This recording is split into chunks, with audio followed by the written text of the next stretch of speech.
اور محسن نقوی صاحب سے بھی کہ ایک گندم کا اسکینڈل جس کے اوپر نواز شریف صاحب نے بھی بات کی ہے اس کے اوپر میں آتا ہوں، لیکن اس سے پہلے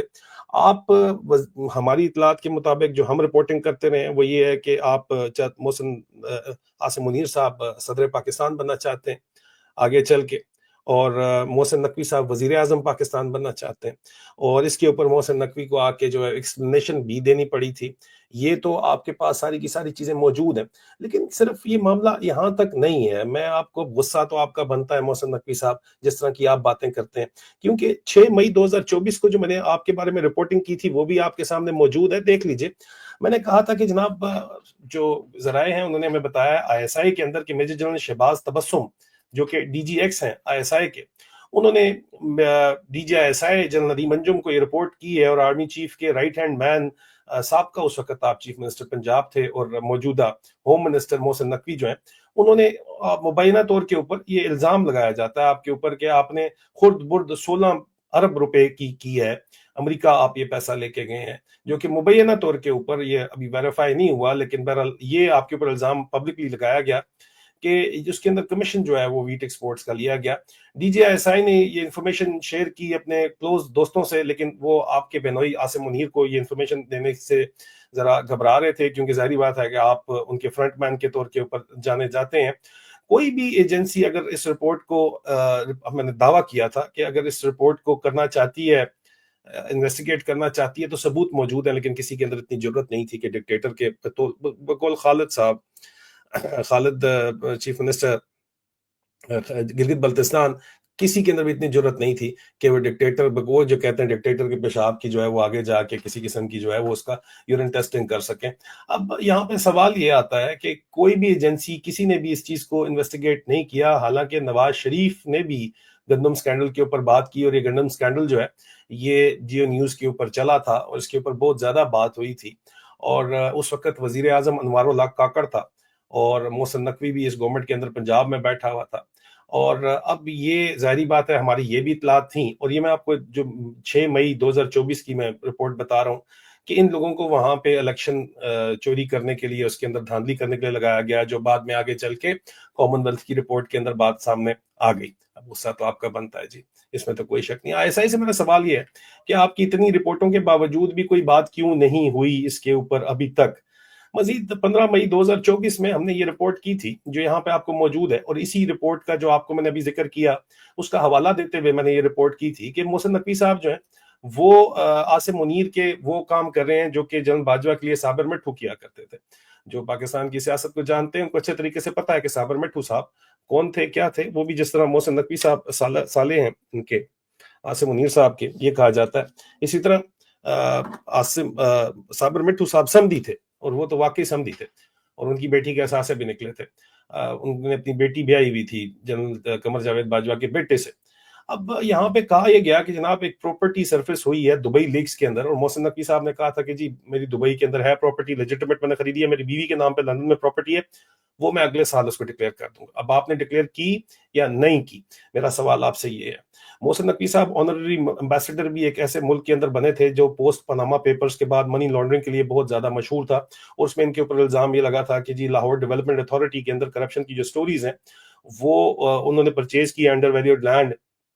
ڈیفنس ہاؤسنگ اتھارٹی سے، اس کے اندر بھی ایک خفیہ کرپشن محسن نقوی صاحب کا نام بار بار سامنے آتا تھا، اور اس کے اوپر بات چیت کرنے کے اوپر پابندی عاصم منیر صاحب کے بارے میں لگا دی گئی۔ اب سوال یہ تھا کہ اگر جنرل باجوہ کے ڈکلیئرڈ اثاثے 12 ارب روپے کے 6 سال کے اندر ہیں، تو عاصم منیر اور محسن نقوی صاحب نے تو یہ ریکارڈ پھر ظاہری بات ہے بہت زیادہ پاس کر لیا ہوگا، کیونکہ ابھی تو ایکسٹینشن ان کی شروع ہو گئی ہے اور 10 سالہ منصوبے کے اوپر کام کر رہے ہیں۔ تو اس میں پاکستان کا کیا بنے گا؟ سوال آئی ایس آئی والوں سے بھی یہ ہے اور فوج والوں سے بھی یہ ہے کہ یہ میری فوج والا معاملہ ختم ہو گیا۔ یہ پوری کی پوری فوج جو ہے، یہ پوری کی پوری جو آئی ایس آئی ہے جو اس وقت یہاں بیٹھی ہوئی ہے، پوری ملٹری انٹیلیجنس ہے۔ آپ سب سے سوال یہ ہے کہ یہاں پہ آپ بڑے بریلینٹ آفیسرز جنہوں نے اپنی زندگیاں خطرے کے اندر ڈال کے یہ رپورٹس نکالی، جنہوں نے اپنی ریپوٹیشنز تباہ کر دیں، اور جنہوں نے اپنا لائف اور لائیولیہڈ تباہ کر کے حق اور سچ کے لیے آواز اٹھائی، اور جرنیلوں کی کرپشن بڑی کھلے طریقے سے سامنے لے کے آئے، ان کا جو انجام ہوا، ان کو آپ لوگ بیوقوف کہتے ہیں۔ عادل راجہ آپ کو بیوقوف لگتا ہے کیونکہ وہ آپ کو حق اور سچ بتا رہا ہے، اور آپ کا جو کچھ جو اس وقت آپ کی منجی ٹھوک رہا ہے، ٹھیک ہے۔ اب یہ ایویکیو ٹرسٹ کمپلیکس کے اندر جو لیٹسٹ آپ نے لگا دیا ہے ڈپٹی ڈائریکٹر جنرل ISI کے لگا دیے ہیں باقاعدہ طور کے اوپر. اب کیونکہ آپ مجبور کر رہے ہیں ISI والوں، نہیں تو شاید یہ بات ہم نہ کھول کے سامنے رکھتے، لیکن کیونکہ آپ مجبور کر رہے ہیں تو یہ جو ایویکیو ٹرسٹ کمپلیکس کے اندر آپ نے یہ دیکھ لیجئے، یہ جو اسد طور صاحب نے سٹوری کی ہے، ٹویٹ کی ہے، یہ دیکھ لیجئے ذرا. بہادر آدمی ہے جی اسد طور صاحب، کوئی شک نہیں ہے. انہوں نے یہ سٹوری بریک کی ہے کہ وزیر اعظم پنجاب، ارگل اعظم پاکستان شہباز شریف نے deputy director general ISI mister Qamar Uzzaman کو چیئرمین لگا دیا ہے ایویکیو ٹرسٹ پراپرٹی بورڈ کا، جو یہ وہ املاک ہیں جو کہ پاکستان سے جو ہجرت 1947 میں لوگ کر گئے تھے، جو مائنورٹیز ہیں ان کی املاک ہیں، ان کے جو مقدمات ہیں اور یا ان کی جو پراپرٹی ہے اس کا یہ ٹرسٹ کمپلیکس، ٹرسٹ کے پاس ہیں یہ پراپرٹیز، اور یہ متروکہ وقف املاک جائیداد جو ہے یہ یہاں پہ موجود ہے اس کے اندر. اب اس کے اندر ایک بڑی امپورٹنٹ بات چیت ہے، کیونکہ اب میرا آپ سے سوال یہ ہے کہ ایویکیو ٹرسٹ کمپلیکس، یہ بھی آپ نے بات کری دی ہے، تو ہمارا آپ کے ساتھ جو ہے وہ بڑا کھل کے سوال ہے. کیا یہ سچ نہیں ہے کہ یہاں پہ اسد طور صاحب نے بھی یہ بات کی ہے کہ ISI کا ڈپٹی ڈائریکٹر جنرل یہاں پہ کیوں لگایا جاتا ہے؟ تو یہ تو میں پہلے کلیریفائی کر دوں کہ یہ ڈپٹی ڈائریکٹر جنرل اس لیے لگایا جاتا ہے ISI کا یہاں پہ، مسٹر قمر الزمان ڈپٹی ڈائریکٹر جنرل جو لگائے گئے ہیں وہ اس لیے لگائے گئے ہیں کہ یہاں پہ یہ ISI کی کور اپوائنٹمنٹ ہوتی ہے. جس طرح آگے پیچھے یہاں پہ لندن کی ایمبیسی میں، واشنگٹن DC کے اندر یہاں پہ لیزن آفیسر بیٹھا ہوا ہے، یہاں پہ امجد بیٹھا ہوا ہے، کرنل امجد حسین. ادھر واشنگٹن DC میں قمر الزمان بیٹھا ہوا ہے، وہ ڈپٹی ڈائریکٹریٹ جنرل ISI اسی طرح ہے، ڈائریکٹر ISI ہے، یہ لیزون آفیسرز ہیں. اسی طرح یہ بھی ایک کور اپوائنٹمنٹ ہے، اور یہ بیسیکلی ان لوگوں کو آئیڈینٹیفائی اور سپاٹ کرنے کے لیے لگائی جاتی ہے تاکہ جو سکھ ہیں، ہندو ہیں، بوریز ہیں، جو پوری دنیا سے آتے ہیں کہ جی ہماری متروکہ جائیداد یہاں پہ ہے، پارٹیشن سے پہلے رہ گئی تھی، ان کو آئیڈینٹیفائی کرتے ہیں، ان سے بات چیت کرتے ہیں. زیادہ تر وہ انڈین نیشنلز ہوتے ہیں یا فورن نیشنلز ہوتے ہیں، ٹھیک ہے، لیکن ان کی روٹس انڈیا کے اندر ہوتی ہیں، ظاہری بات ہے ان کے مذہب کی وجہ سے. تو ان کو یہ ریکروٹ کیا جاتا ہے یہاں پہ اس اپوائنٹمنٹ کے ذریعے، ان کو ریکروٹ کر کے ان کا استعمال کیا جاتا ہے. اور ڈپٹی ڈائریکٹر جنرل اور سے ڈائریکٹر تک اور ڈپٹی ڈائریکٹر تک یہ اپوائنٹمنٹ ایویکیو ٹرسٹ پراپرٹیز کی، اس کو وہاں پہ ان کو لگایا جاتا ہے، کام کروایا جاتا ہے. کیا یہ سچ نہیں ہے کہ ایویکیو ٹرسٹ پراپرٹیز کے اندر بے تحاشا کرپشن کی جاتی ہے؟ کیا یہ سچ نہیں ہے کہ جناب یہاں پہ جو بھی افسر آتا ہے وہ بے تحاشا اوپر والوں کو بھی کھلاتا ہے اور خود بھی کھا کے جاتا ہے؟ کیا یہ سچ نہیں ہے کہ پاکستان جو ہے اس کو ISI جیسی سیکرٹ ایجنسیز چلا رہی ہیں اور ان کا اثر و رسوخ پوری دنیا کے اندر ہے، اور پوری دنیا کے اندر وہ لا فیئر لانچ کرتے ہیں اور لا فیئر کے ذریعے کنٹرول کرنے کی کوشش کرتے ہیں؟ آپ مجھے بتائیں، کیا یہ سچ نہیں ہے کہ پاکستان اس وقت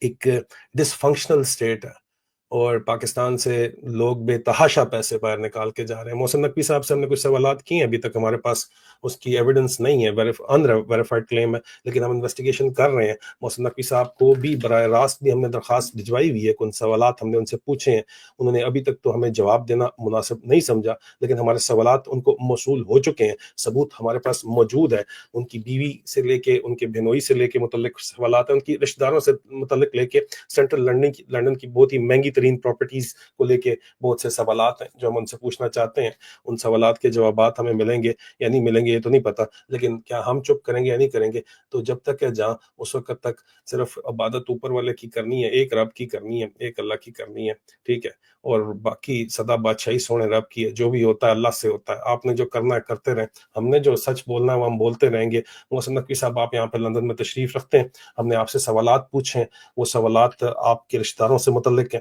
ان کی کمپنیوں سے متعلق ہیں، ان کی پراپرٹیز سے متعلق ہیں، اور وہ آپ سے متعلق ہیں. ظاہری بات ہے براہ راست آپ سے جڑے ہوئے ہیں، یہ جو بات چیت ہے آپ سے جڑی ہوئی ہے، اور آپ اس وقت پاکستان کے ڈکٹیٹر اعظم عاصم منیر سے جڑے ہوئے ہیں. اور یہ سوالات ISI کے ساتھ بھی ہیں کہ ان لوگوں کو اگر آپ نے چیک اینڈ بیلنس نہیں کرنا تو ان لوگوں کی قربانیاں کا کیا بنا جو لوگ اپنی جان پہ کھیل کے رپورٹ سامنے لے کے آئے تھے؟ تو پھر یہ فوج میری ہے کیسے کوئی کہہ سکتا ہے؟ سوال یہ چھوڑ کے آپ کے پاس جا رہا ہوں، جواب کمنٹس میں دیجیے گا. اب تک کے لیے اتنا ہی. مزید بریکنگ نیوز تجزیوں کے لیے چینل کو سبسکرائب کیجیے، لائک کیجیے اور اس ویڈیو کو شیئر کیجیے. بہت جلد دوبارہ ملاقات ہوتی ہے. خدا حافظ.